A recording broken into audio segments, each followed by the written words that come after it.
आप इतने परेशान क्यों दिखाई देते हैं? परेशान हो रहने वाला पार्वती, आखिर एक बेटी का बाप जो चेहरा।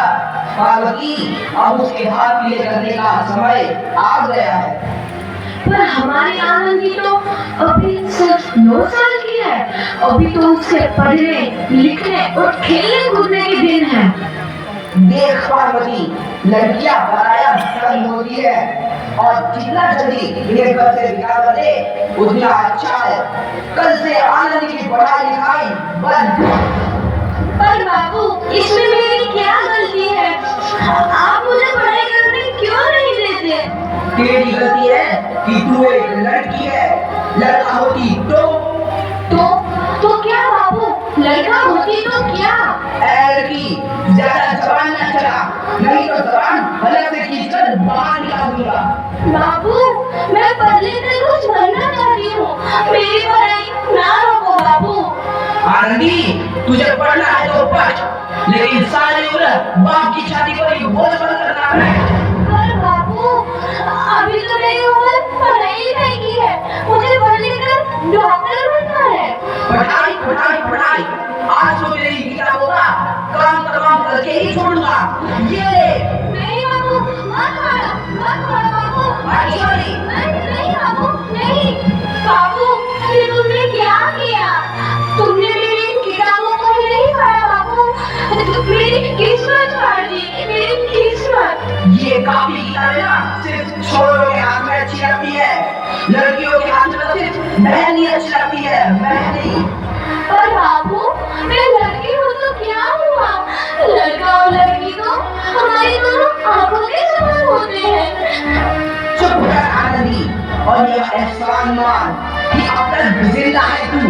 कहीं बचपन में गलत दबाकर मार दिया होता तो ये तेरी बकबक नहीं सुननी पड़ती आज। पर बापू, मुझे तो वो नजारा अच्छा ना लगे है।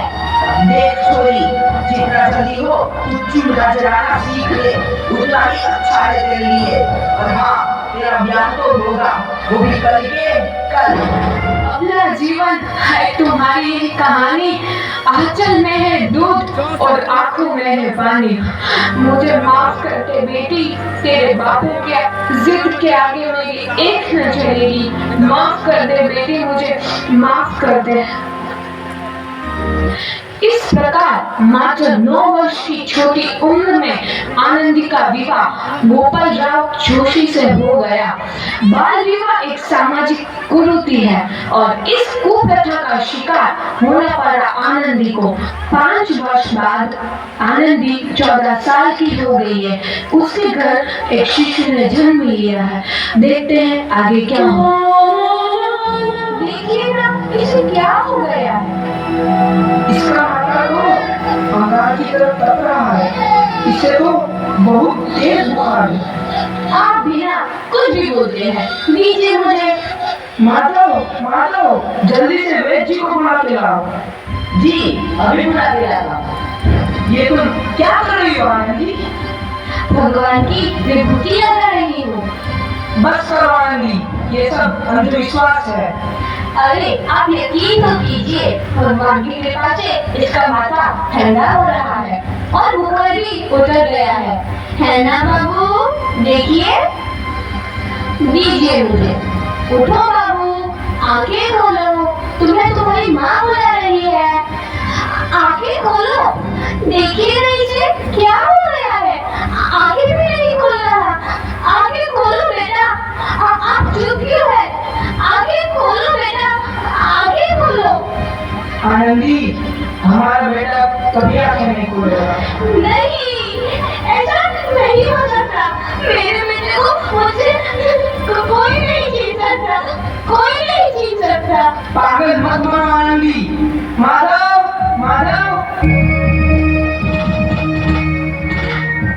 आनंदी, बंद करो ये पागलपन।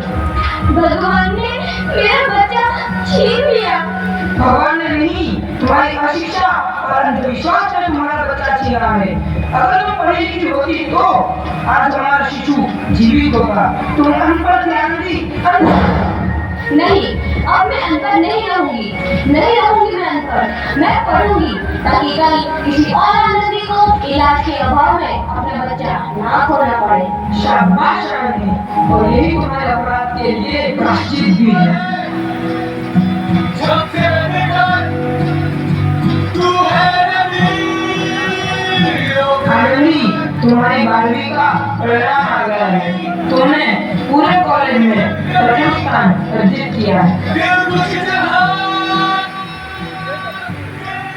आनंदी, तुम्हारी मेहनत रंग लाई है। तुम्हें शिक्षा वृत्ति मिली है। ये लो तुम्हारे अमेरिका जाने की टिकट। मुझे शिक्षा वृत्ति मिल गई, मैं अमेरिका जा रही हूँ। पर ये सब मैं अकेले कैसे कर पाऊंगी? ली, अपना आप को इतना कमजोर क्यों समझ रही हो? फिर इतना पढ़ने लिखने का क्या फायदा?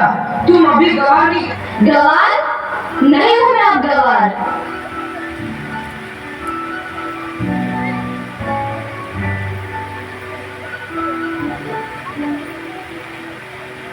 तो इस प्रकार 7 अप्रैल 1883 को आनंदी अमेरिका के पेंसिल्वेनिया के लिए रवाना हुई और 3 साल बाद उन्होंने डॉक्टर ऑफ मेडिसिन की उपाधि प्राप्त कर ली। इधर आनंदी के पिता की तबीयत बहुत खराब है। आगे क्या होता है देखते हैं। लगता है अब मेरे जाने का समय आ चुका है। अब मैं नहीं बचूंगा। ऐसा मत बोलो। शहर के सिटी हॉस्पिटल में अमेरिका से डिग्री लेकर कोई बड़ा डॉक्टर आया है। एक बार वहाँ चलकर दिखा लेते हैं।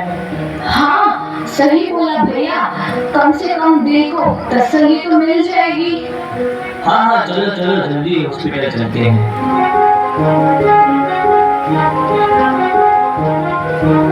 इस मरीज की हालत तो बहुत ही खराब है। कोई चमत्कार ही इसे बचा सकता है। ऐसा मत बोलो भाई। डॉक्टर साहब कब तक आ जाएंगे? लो आ गई डॉक्टर मैडम। डॉक्टर मैडम, जल्दी देखिए, मरीज की हालत बहुत ही खराब है।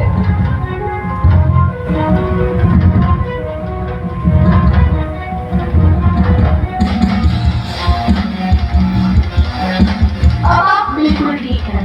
मौत के मुंह से आपको बचाया है डॉक्टर मैडम ने। डॉक्टर साहब ने मुझे बचा लिया। मुझे मिला है डॉक्टर साहब से। डॉक्टर साहब नहीं, डॉक्टर मैडम बोलो। डॉक्टर मैडम, उन्होंने ही तुम्हें जीवन दान दिया है। लो आ गई डॉक्टर मैडम, मिल लो उनसे। डॉक्टर मैडम, आपका बहुत बहुत धन्यवाद।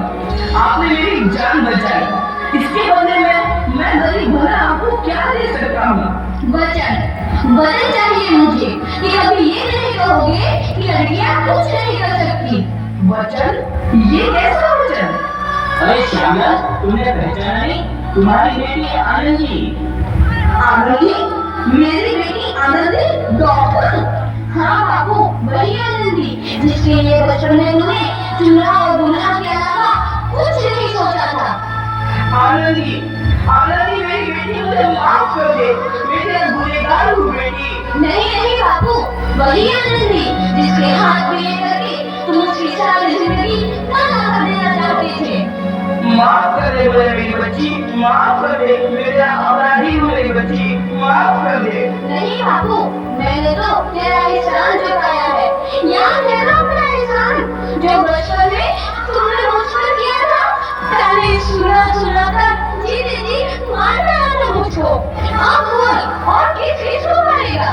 आनंदी बेटी, मुझे माफ कर दे मेरी बच्ची, मैं तेरा गुनहगार हूँ।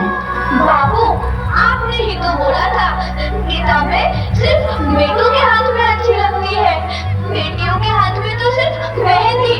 बेटों और बेटियों में फर्क करना तो आंखों में फर्क करने समान है। एक का पढ़ना और दूसरे का ना पढ़ना सामाजिक अंधकार है बाबू, सामाजिक अंधकार। उपकार मांगता हूँ मैं तुझ जैसी बेटी का, जिसने सारी उम्र तुझसे कुछ ना मांगा। मांगा तो सिर्फ बराबरी का दर्जा। वरना सच तो यह है कि मैं तेरी माफी के लायक भी ना हूँ। और जैसा बाप तेरी बराबरी कर सके उसके मैं लायक भी ना हूँ मेरी बेटी, मैं लायक भी ना हूँ। अपने बापू को क्या माफ नहीं करोगे आनंदी? माफ कर दो आनंदी, माफ कर दो। सुबह का भूला यदि शाम को घर लौट आए तो उसे भूला नहीं कहते। बापू तो इस प्रकार आनंदीबाई जोशी ने अपनी मेहनत और अटूट इरादे से न केवल भारत की पहली महिला डॉक्टर बनी, बल्कि आगे चल के उन लड़कियों के लिए सुनहरा रास्ता दिखा गई जो जीवन में कुछ करना चाहती थी।